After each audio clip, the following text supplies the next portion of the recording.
मेरा नाम है बुरैर और आप देख रहे हैं हमारा चैनल टेक्नीशियन। और आज शुरू होने वाला मैट्रिक का चैप्टर नंबर 3 आया कह सकते हैं। पुरानी बुक के हिसाब से मैट्रिक का chapter number 13 propagation and reflection of light. अब अगर इसकी बात करें, हमारे पास लाइट का जो टॉपिक है उसका थ्योरेटिकल कोर देखा जाए तो बहुत बड़ा है, क्योंकि लाइट में हमारे पास 3 चैप्टर जुड़े हुए हैं, chapter 13, 14 and 15 and chapter 3, 4 and 5। Law of reflection, उसकी कंडीशन, किस तरह गिलास बनता है, किस तरह शेडो बनता है, क्या रिफ्लेक्शन के इंडेक्स होते हैं, क्या कम्प्लीमेंट्री प्रोपोजिशंस हैं, क्या उसमें फ़िल्टर होते हैं, क्या ऑब्जेक्ट होते हैं, ये सब चीज़ें डील करती हैं हमारी लीनियर प्रोपोगेशन ऑफ लाइट से।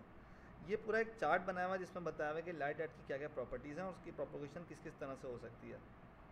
सबसे पहले हम लोग ये जान लेते हैं कि लाइट होती क्या है भाई। लाइट का पहला फॉर्म बोलें तो लाइट एक तरह की इलेक्ट्रोमैग्नेटिक एनर्जी है, यानी एक तरह से हम बोलते हैं light is a form of energy. ये एक तरह की इलेक्ट्रोमैग्नेटिक एनर्जी है।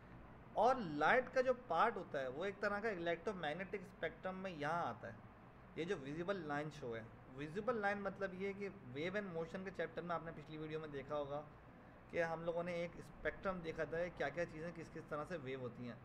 ऐसी विजिबल वेव्स जो होती हैं जिसके ज़रिए हम लाइट कहते हैं जिसको, वो हमारे पास यहाँ से यहाँ तक की होती हैं। बहुत छोटा सा इसका वो होता है, आई थिंक 330 किलोवाट से लेकर 700 किलोवाट तक, कुछ ऐसा ही। तो यहाँ पे लाइट का स्पेक्ट्रम होता है जिसमें हम लोग चीज़ें क्लियरली देख सकते हैं। आगे अगर देखें लाइट की प्रॉपर्टी के हिसाब से, तो लाइट एक तरह से कांस्टेंट स्पीड हम लोग कंसीडर करते हैं वैक्यूम में। वैक्यूम वो जगह होती है जहाँ पे कोई भी रेजिस्टेंस मौजूद ना हो, यानी एक ऐसी स्पेस कंडीशन जहाँ पे कोई और चीज़ रुकावट मौजूद ना हो, ना वहाँ पे कोई ग्रेविटी, ना वहाँ पे कोई एयर रेजिस्टेंस, ना वहाँ पे कोई और चीज़ आ रही है। आल तो लाइट की 3 प्रॉपर्टीज़ जो होती हैं वो 3 उसमें काम हो सकता है। या तो लाइट रिफ्लेक्ट होगी, या लाइट एब्जॉर्ब होगी, या लाइट रिफ्रैक्ट होगी। इसमें से रिफ्लेक्ट के बारे में हम लोग इस चैप्टर में पढ़ेंगे, रिफ्रैक्ट के बारे में चैप्टर नंबर 14, और एब्जॉर्ब के बारे में तो हम पढ़ेंगे नहीं, क्योंकि जो लाइट एब्जॉर्ब हो गई उसको हमें ज़्यादा पढ़ने की ज़रूरत ही नहीं।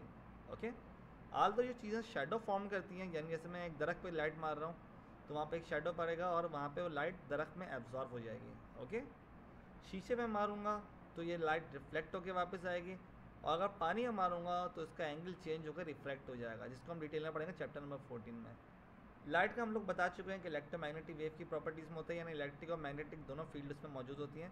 लेकिन ये चीज़ ऐसी है जो आपको फर्स्ट ईयर सेकंड ईयर में जाकर समझ में आएंगी किस तरह से इसकी प्रॉपर्टी होती है, या फिर ये पाँचवें चैप्टर में इसकी डिटेल देखेंगे हम। सबसे पहले हम बात करते हैं रे मॉडल ऑफ लाइट। हम लोग जब बात करते हैं लाइट हमेशा जो प्रोपोगेट करती है वो स्ट्रेट लाइन में ट्रेवल करती है। अगर हम लोग पेंसिल को देख रहे हैं तो ये एक तरह की स्ट्रेट लाइन बन रही है, इवन हर तरह से इस पर एक स्ट्रेट लाइन बन रही है। अगर लाइट हमारे पास स्ट्रेट लाइन के अलावा कर्व में ट्रेवल करती, या फिर अगर ट्रेवल करती पूरे वेव मोशन में जिस तरह मेरी आवाज़ ट्रेवल कर रही है, तो अगर मैं बल्ब जलाता और अगर मेज़ के नीचे कोई चीज़ होती तो उसमें भी लाइट आ रही होती। तो लाइट हमेशा स्ट्रेट लाइन में ट्रेवल करती है। We represent light ray which are straight line emitting from an object. This is idealization which is very useful for geometric optics. ये आइडिया geometric optics में बहुत काम आता है, वो हम आगे देखते हैं किस तरह। कि अगर प्रोपोगेशन ऑफ लाइट को समझना हो तो हम लोग यहाँ पे एक लेज़र ले लेते हैं। लेज़र लाइट हमारी हाईली मोनोक्रोमेटिक होती है, उसमें एक ही कलर होता है, ऊपर से हाईली डायरेक्शन होती है, उसकी एक ही लाइन होती है। लाइट ट्रेवल करती है हमेशा स्ट्रेट लाइन में, वेरी फास्टर। लाइट की 3 प्रॉपर्टी, अगर या तो इस पर स्ट्रेट लाइन जा रही है तो ये पैरेलल सब लाइनें जाएंगे, या हम लोग इसको कन्वर्ज कर सकते हैं कि एक पॉइंट पर सारी लाइट जमा हो जाए। ओके, या इसको हम डाइवर्ज कर सकते हैं। डाइवर्ज का मतलब लाइट फैले हर तरफ, कन्वर्ज का मतलब एक तरह से लेज़र लाइट होता है, डाइवर्ज का मतलब जैसे टॉर्च होती है सब तरफ रोशनी कर देती है। लाइट के चैप्टर में एक सबसे पहले जो जिक्र आता है वो पिन होल कैमरा का आता है, जो अपने लैशम ने बनाया था, और इसमें लाइट की एक प्रॉपर्टी को जाहिर करवाया था कि लाइट किस तरह से स्ट्रेट लाइन में ट्रेवल करती है। पिन होल कैमरा क्या था, एक बॉक्स था जिसमें हमारे पास एक तरह के सुराख हुए थे, इसमें एक तरह का स्टॉपर था। जब हम लोगों ने कोई लाइट से इंसिडेंट करवाते तो यहाँ पे अगर कोई इमेज होती तो बिल्कुल उसकी रेसिप्रोकल इमेज यहाँ पे बनती। यानी अगर यहाँ पे सीधा लिखा हुआ है 6 तो यहाँ पे इमेज बनेगी उसकी 9, यानी उसकी इमेज इन्वर्ट होगी। इस इमेज को हम लोग वर्चुअल इमेज भी कह सकते हैं, मसनूई इमेज। लेकिन बाकी ये क्या था कि इससे पता चल जाएगा लाइट जो है स्ट्रेट लाइन में ट्रेवल करती है। अब बात आती है चैप्टर के मेन टॉपिक की, रिफ्लेक्शन। लाइट रिफ्लेक्ट होती है उस वक्त जब नॉन ल्यूमिनस ऑब्जेक्ट से टकराए, सही है। नॉन ल्यूमिनस ऑब्जेक्ट मतलब ये कोई ट्रांसपेरेंट ना हो। जैसे मैंने ट्रांसपेरेंट चीज़ में एक लाइट मारी तो ऐसा हो सकता है वो पार होकर आगे बढ़ जाए, तो नॉन ल्यूमिनस मतलब जो ट्रांसपेरेंट ना हो। जो लाइट हिट करेगी, जैसे येलो लाइन दिखाई दे रही है, वो हमारी कहलाएगी इंसिडेंट रे। जो लाइट रिफ्लेक्ट होके आएगी वो हमारी कहलाएगी रिफ्लेक्टेड वे, जिसको हम राइट लेंस से शो करवा रहे हैं। इनके बीच में जो एंगल बनेगा वो ऑलवेज 90 डिग्री का एंगल होगा, वो होगा हमारे पास नॉर्मल। नॉर्मल वो लाइन होगी जो हमारे बीच के सरफेस पे एक परपेंडिकुलर ड्रॉ करेगी, और परपेंडिकुलर का एंगल आप जानते हैं कि 90 डिग्री होता है।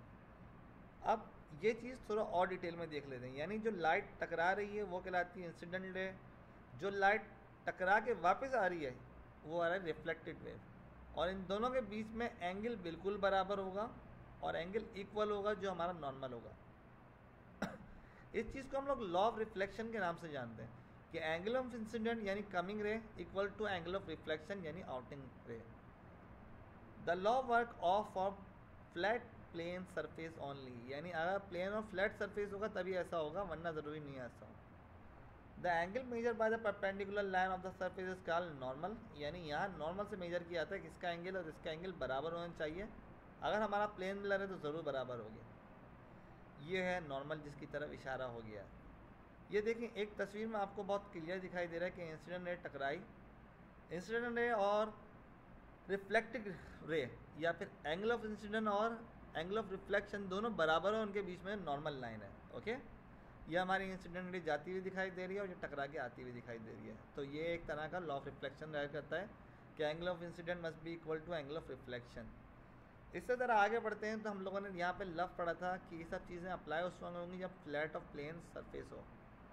प्लेन मिरर, प्लेन मिरर जो हमारे पास चीज़ है, हम लोग बोलते हैं कोई भी मिरर जो बिल्कुल स्मूथ हो और वर्टिकली हो तो उस पर कुछ इमेज इस तरह बनती है कि अगर यहाँ पे मोमबत्ती इमेज रखी हुई है और यहाँ से इसका यहाँ तक का डिस्टेंस है, जो हमारा डिस्टेंस ऑफ ऑब्जेक्ट यानी डी से रिप्रेजेंट करवाए वैसे ये पी से रिप्रेजेंट होता है। सेम साइड पर अगर देखा जाए तो हमारा मोमबत्ती जो है वो यहाँ पे शो होनी चाहिए, लेकिन उसकी जो इमेज आएगी वो बिहाइंड द मिरर कुछ इस तरह बन रही होगी जैसे यहाँ पे शो हुई है पीछे वाली तस्वीर में। ये जो इमेज बनी है और जो इमेज का डिस्टेंस आ रहा है ये हमारा क्यू कहलाता है, जो यहाँ पे डी आई से रिप्रेजेंट करवा रहा है, और ये हमारे पास होती है वर्चुअल इमेज। अगर हमारा प्लेन मिरर है यानी इसमें कोई चेंजेस नहीं है, कोई हिसाब किताब नहीं है और हमारा इक्वल डिस्टेंस पे, तो हमारे क्यू और पी दोनों बराबर होंगे, यानी मैग्नीफिकेशन बराबर होगी अगर इमेज बिल्कुल एक ही साइज़ की आ रही है। ओके, वर्चुअल इमेज होती क्या है? वर्चुअल इमेज बिल्कुल इस तरह होती है जैसे आप आईने में देख रहे होते हैं, आपको थोड़ा लेफ़्ट का राइट दिखाई दे रहा होता है और राइट का लेफ़्ट दिखाई दे रहा होता है। वर्चुअल इमेज इस तरह का बेसिकली इमेज है जो नॉट, यानी the virtual image is basically image which can not be visualize project on the screen, यानी एक तरह की इसकी वर्चुअल इमेज बन किस बात से रही है कि टकरा के वापस आ रहा है, लेफ़्ट का राइट दिखाई दे रहा है। और क्यों ऐसा हो रहा है? क्योंकि जब रेस टकराती हैं तो इनकी डायरेक्शन चेंज हो जाती है, यानी यहाँ से जो इंसिडेंट रे टकराई थी यहाँ पर रिफ्लेक्टेड वे उल्टी डायरेक्शन में आ रही है, न्यूटन के थर्ड लॉ की तरह। ऐसे इंसान अगर देख रहा होता तो उसको भी अपना वर्चुअल चेहरा नज़र आ रहा होता, उसको असली चेहरा नज़र नहीं आ रहा होता आईने में। आईने में हमेशा जो इमेज बनती है वो वर्चुअल इमेज होती है। हम लोग कंक्लूजन ये बोल सकते हैं कि वर्चुअल इमेज एक तरह से always on the opposite side of the mirror related to the object, यानी मिरर के बिल्कुल अपोजिट साइड होगी। हम लोगों ने लॉ ऑफ रिफ्लेक्शन बात किया था फ्लैट सरफेस पे। फ्लैट सरफेस अगर हो तो हमारे पास रिफ्लेक्शन होती है स्पेक्ट्रल यानी रेगुलर रिफ्लेक्शन, और ये हमारे पास इरेगुलर रिफ्लेक्शन यानी डिफ्यूज रिफ्लेक्शन। अगर हमारे पास प्लेन या स्मूथ सरफेस हो तो ये हमारी जो स्पेकुलर रिफ्लेक्शन है ये हमारी कहलाती है रेगुलर रिफ्लेक्शन, यानी इंसिडेंट रे और रिफ्लेक्टेड रेस जो होंगी उनका एंगल बराबर होगा। एक लेज़र लाइट पे एक्सपेरिमेंट करके देखें तो बिल्कुल इस तरह से बनेगा। यहाँ बीच में हम नॉर्मल बना सकते हैं और इन दोनों का एंगल सेम होगा। लेकिन अगर रफ सरफेस है, सरफेस में कोई ख़राबी है, टूटा हुआ है, तो ऐसा हो सकता है कि बीम या तो इसमें एक तरह से एब्जॉर्ब हो जाए या इसकी रिफ्लेक्टेड वेव जो बनेगी कर्व की वजह से एंगल टेढ़ा हो जाएगा। आल्दो यहाँ पे भी नॉर्मल तो बन सकता है लेकिन इसका एंगल बिल्कुल ही चेंज होगा। तो यहाँ पर लॉ ऑफ रिफ्लेक्शन फेल हो जाता है। ये हमारी डिफ्यूज रिफ्लेक्शन या इरेगुलर रिफ्लेक्शन कहलाती है। रेगुलर रिफ्लेक्शन या स्पेकुलर रिफ्लेक्शन, ये हमारे पास रिफ्लेक्शन उस वक्त होती है जब स्मूथ सरफेस होता है। यहाँ पर तमाम रेस एक दूसरे के पैरेलल होती हैं this reflection also called regular reflection, जिसके बारे में बता चुका हूँ मैं। डिफ्यूजन रिफ्लेक्शन या डिफ्यूज रिफ्लेक्शन हम लोगों की किस तरह होती है, हमारे पास स्मूथ सरफेस नहीं होता, हमारी लाइट जो ट्रेवल कर रही होती है उस पास वैराइटीज़ ऑफ डायरेक्शन होती है, कभी वो टकरा के इस साइड जा रही है, कभी वो टकरा के टेढ़ी हो रही है, तो इस तरह की चीज़ें मौजूद होती हैं। Okay, type of reflection. अब हम लोगों ने बोला कि टाइप ऑफ रिफ्लेक्शन किस तरह की हो गई। एक हमारे पास स्पेकुलर रिफ्लेक्शन हो गई जो हमारे पास स्मूथ सरफेस पे आ रही है, जैसे यहाँ पे आप पहाड़ जो बना हुआ है, जो हिल्स हैं आपकी, यहाँ पे देख सकते हैं पानी में, पानी बिल्कुल साफ़ है, इसका रिफ्लेक्शन जो आ रहा है बिल्कुल सेम आ रहा है, लेकिन एक तरह से ये वर्चुअल आ रहा है, लेफ़्ट का राइट या फिर कह लेंगे आपका डाउन दिखाई दे रहा है। यहाँ पे हमारी इरेगुलर रिफ्लेक्शन है, क्यों? क्योंकि यहाँ पे स्मूथ सरफेस नहीं है, यहाँ पानी नहीं है, पानी जो है पानी में वेव बन रही है, रिंकल्स बन रहे हैं, तभी यहाँ पे रिफ्लेक्शन सही नहीं आ रहा, इसको हम लोग डिफ्यूज या इरेगुलर रिफ्लेक्शन कहते हैं। रिफ्लेक्शन हो या नॉन मतलब रेगुलर रिफ्लेक्शन हो या फिर इरेगुलर रिफ्लेक्शन, हम लोगों को चेक करने के लिए प्लेन सरफेस या फिर हमें रफ सरफेस चाहिए होता है। इस चैप्टर में हम ज़्यादा डील जो करने वाले हैं, एक चीज़ से डील और करने वाले हैं, मिरर, क्योंकि ये हमारे रिफ्लेक्शन का बहुत बड़ा पार्ट है। मिरर दो तरह के होते हैं, एक हमारे पास होता है कॉन्वेक्स मिरर जो हमारा कन्वर्जिंग होता है, जिसकी एग्जांपल ये बनी हुई है, और एक होता है कॉनकेव मिरर जो हमारा डाइवर्जिंग होता है। लेकिन सबसे पहले मिरर देखें कि मिरर क्या होता है। What is mirror? A simple mirror is actually plane glass which is a silver painted. Mirror एक तरह का प्लेन गिलास होता है, लेकिन उसके पीछे सिल्वर प्लेंटेड किया जाता है ताकि उससे रेज जो है टकरा के बाहर न जाए, नॉन ल्यूमिनस ना बने, और टकरा के रिफ्लेक्शन पूरा हो जाए और लॉ ऑफ रिफ्लेक्शन अप्लाई हो, ताकि हम कोई चीज़ देख पाएँ। प्लेन मिरर या प्लेन गिलास प्रोवाइड करता है हमें स्मूथ सरफेस, और सिल्वर जो होता है वो कंटेन होता है शाइनी पे, ताकि हमारी राइज जो है टकरा के वापस आ जाए, पार ना हो, नॉन ल्यूमिनस थिंग बने। मिरर्स की भी दो टाइप्स होती हैं, कॉनकेव मिरर, कॉन्वेक्स मिरर, जिसको हम डिटेल में थोड़ा देखेंगे। लेकिन मिरर में जो सब चीज़ें होती हैं वो सबसे पहले होता क्या है, हम लोगों को ये समझना पड़ेगा कि मिरर की जो टाइप है उसमें क्या क्या चीज़ें होती हैं। सबसे पहले अगर कोई आपके पास मिरर है वो किसी तरह का स्पेरिकल सरफेस में होगा। स्पेरिकल सरफेस मतलब कहीं से कर्व या उसमें कोई चीज़ मौजूद होगी, चाहे मिरर की बात करें या चाहे लेंस की बात करें। अगर हम लोग उससे एक सरफेस से कर्व बना लें और बीच में एक पॉइंट रख लें, तो ये हमारा सेंटर ऑफ कर्वेचर होगा, जो इसकी ओरिजिनल शेप होगी मिरर की। यहाँ से एक पॉइंट बनाए कि एक लाइन जा रही है, यानी मिरर की लाइन सेगमेंट, वो लाइन हमारी कहलाएगी वी, जो हमारा पॉइंट लगा है वर्टेक्स पे। अगर एक सेंटर ऑफ कर्वेचर से, यानी मिरर के सेंटर से वर्टेक्स यानी इसके कोने तक हमने एक लाइन बना ली, तो यह हमारा होगा रेडियस ऑफ कर्वेचर, जिसको रिप्रेजेंट करवाएंगे हम लोग आर से। ये एक तरह का डिस्टेंस होता है सी से लेके वी तक के बीच में, यानी वर्टेक्स और सेंटर ऑफ कर्वेचर के बीच में। अगर इसकी एक लाइन गुजार दी जाए, यानी वो लाइन जहाँ से हमारी रेस पास होंगी और वो लाइन सेंटर ऑफ कर्वेचर से होके वर्टेक्स से जाएगी, तो वो हमारा कहलाएगा प्रिंसिपल एक्सिस, जिसमें हमारी रेस ट्रेवल करती हैं। Principal axis is a line passing through the C and V. Okay, अब पैरेलल रे या parallax ray get to reflect common point of the focal point और फोकल या फोकस। फोकल पॉइंट या focus हमारे पास F होता है, ये भी एक तरह का बीच का पॉइंट होता है, रेडियस से थोड़ा सा ज़्यादा होता है, यानी रेडियस का हाफ होता ही है, आई थिंक सो। ओके, यहाँ पे अगर ये लाइंस जा रही हैं तो सारा वो पॉइंट जिसको हम लोग देखते हैं वो हमारा एक तरह का फोकल पॉइंट होता है, जिस पर सारी रेस जमा होती है। यानी मिसाल के तौर पर अगर मैं चश्मे से देख रहा हूँ तो चश्मे का कर्व अलग जगह होगा, जहाँ से मुझे दिखाई दे रहा है वो वर्टेक्स, वो फोकल पॉइंट अलग जगह होगा या फोकस अलग जगह होगा, और उसका वर्टेक्स अलग जगह पे होगा। फोकल लेंथ एक तरह का डिस्टेंस होता है, किस तरह से पी से लेके सी तक के बीच में, यानी उस पॉइंट से लेके कर्वेचर तक के बीच में। हम लोग फोकल लेंथ को शो करवाते हैं रेडियस अपॉन 2, यानी फोकल लेंथ होता है रेडियस का हाफ। ये पूरा रेडियस हो गया और रेडियस का भी हाफ जो होगा फोकल लेंथ होगा। ओके, यहाँ से यहाँ तक हमारा एफ है जो हमारी फोकल लेंथ को रिप्रेजेंट करवा रहा है, और ये पूरा क्या कहला रहा है आर, यानी आर का आधा हैफ जो है वो हमारा फोकल लेंथ है फोकस के बीच से। ओके, रियलिटी में जो पैरेलल लाइन होती है वो एग्जैक्ट नहीं होती है हमारे स्पेरिकल मिरर में, क्योंकि स्पेरिकल अब्रेशन आ जाता है, यानी इसमें कोई ना कोई ख़राबी आ जाती है, कभी धुलधुला हो जाता है, ये हो जाता है। वो किस बात से होता है, क्यों कि आपकी जो रेज है वो सही तरह से रिफ्लेक्ट नहीं हो पा रही। तो अब्रेशन रिड्यूस हो सकता है अगर हम लोग पैराबोलिक मिरर यूज़ करें स्पेरिकल मिरर की जगह। क्यों? ताकि वो अगर पैराबोलिक होगी तो हमारे पास एक पॉइंट पे वो चीज़ फिक्स हो जाएगी, और जो रेस बाहर निकल रही है वो भी हमारे पास फोकल पॉइंट पे या फोकस पे आ जाएगी। ओके, ये हमारा कुछ सिंबल होता है। एक्चुअल मिरर का ये होता है गिलास और थिन रिफ्लेक्टिव सरफेस, लेकिन हम लोग जब डायग्राम में यूज़ करते हैं तो डायग्राम में हम लोग ये सिंबल यूज़ करते हैं, यानी ये जो होगा वो रिफ्लेक्टिंग सरफेस होगा और ये ओपेक साइड होगा। ओपेक साइड वो जिससे हमारी रेस टकरा के बाहर नहीं जा पा रही। जैसा कि मैंने बताया था कॉन्केव मिरर होता है, कन्वर्जिंग होता है। कन्वर्जिंग मिरर किस तरह से, यहाँ से लाइट पास हो रही है पैरेलल रेस, टकरा के जब वापस आती है तो एक पॉइंट पे यहाँ पे जमा हो जाती है। ये पॉइंट हमारा कहलाता है कन्वर्जिंग। कन्वर्जिंग रेस हमारी जो होती हैं या कन्वर्जिंग मिरर वो हमारी रियल इमेज शो करवाता है, यानी उसमें हमारी वर्चुअल इमेज शो नहीं हो रही होती, वो लेफ्ट का राइट शो नहीं कराएगा, वो बिल्कुल ओरिजिनल चीज़ शो करवाएगा। जैसे कि गाड़ियों में लगे होते हैं और भी बहुत सारी चीज़ें ऐसी एग्जाम्पल होती हैं कन्वर्जिंग और डाइवर्जन की। ऐसे अगर आगे देखें तो यहाँ पे मैंने बताया कि वर्चुअल इमेज किस तरह होती है, जो मैं पहले थोड़ा डिटेल में बता चुका हूँ।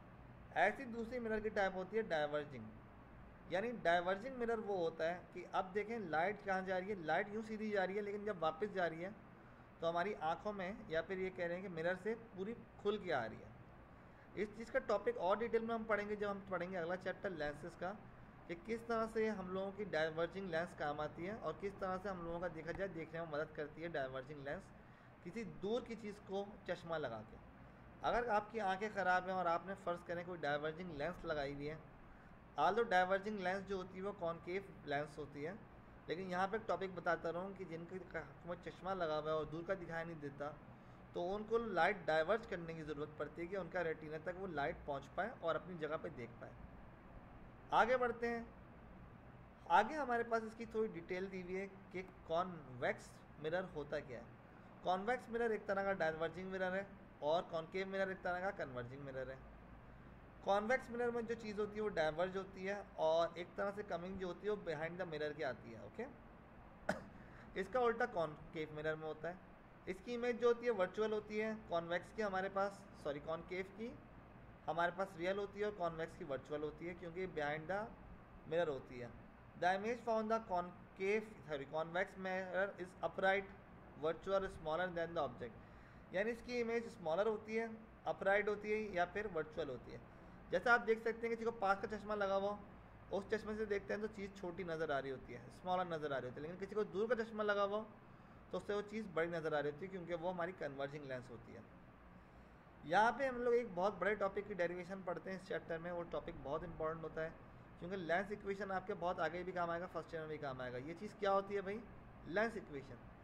लेंस इक्वेशन आप लोगों को या फिर लेंस इक्वेशन या मिरर इक्वेशन दोनों, ये टॉपिक ऐसा होता है लेंस रख के ये बताया जाता है कि क्या क्या प्रॉपर्टीज़ किस तरह यूज़ हो रही होती है। इसमें फोकल लेंथ आ रही है, ओ से लेके क्यू तक का डिस्टेंस ऑब्जेक्ट, यानी ये ऑब्जेक्ट जो है यहाँ से यहाँ तक की अगर कोई चीज़ रखी हुई है ओ पे, सही है, मिसाल के तौर पे यहाँ पे कोई भी चीज़ रखी है, यहाँ एक बुक रखी हुई है, वो पार्ट होके यानी टकरा के यहाँ पे उसका इमेज बन रहा है, तो ओ से लेके क्यू तक की लाइन जो होगी वो हमारी कहलाएगी पी।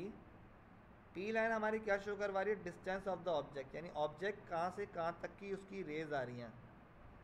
अच्छा, बाकी उल्टी साइड क्या, उल्टी साइड जहाँ ऑब्जेक्ट की रेज हैं यानी इंसिडेंट रेज हैं, वहाँ रिफ्लेक्टेड वेव भी आएंगी, वो हमारी क्या होंगी, ऑब्जेक्ट से हमें इमेज मिल रही है। इमेज क्या होगी, क्यू, यानी तस्वीर की जो रेज गई है वो हमें इमेज बना के वापस दे रही है।